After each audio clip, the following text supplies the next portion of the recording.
पुढची बातमी पाहूया। अमरावती महानगरपालिका निवडणुकीत भाजप, शिवसेना आणि युवा स्वाभिमान पक्षाचं जागा वाटप निश्चित झाल्याचं समजतंय। सूत्रांनी दिलेल्या माहितीनुसार भाजप 45 ते 50 जागा, तर शिवसेना 18 ते 20 जागांवर आणि युवा स्वाभिमान पार्टी 9 ते 12 जागांवर लढण्याची शक्यता आहे। तर मुस्लिम बहुल भागातील 12 जागांवर अद्याप बोलणी झालेली नाही।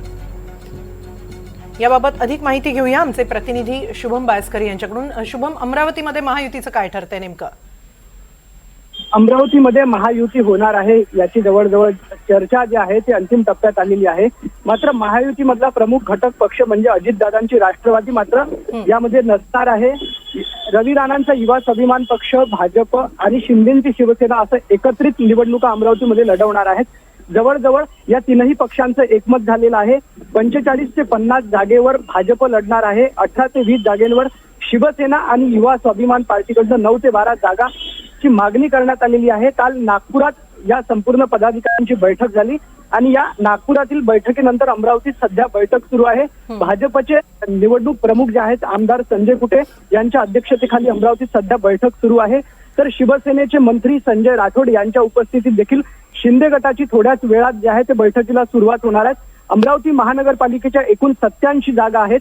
त्या 87 जागांपैकी 75 जागेंची बोलणी जी आहे ती अंतिम टप्प्यामध्ये आली आहे। तीनही पक्षांच्या नेत्यांनी एकत्रित बसून प्रभागनिहाय आढावा घेतला, प्रभागनिहाय उमेदवारांचा आढावा घेतला आणि त्यानंतर ज्या महत्वाच्या 12 जागा ज्या आहेत त्या मुस्लिम क्षेत्रातून ज्या 12 जागा आहेत त्या 12 जागांवर अद्यापही एकमत झालेलं नाही।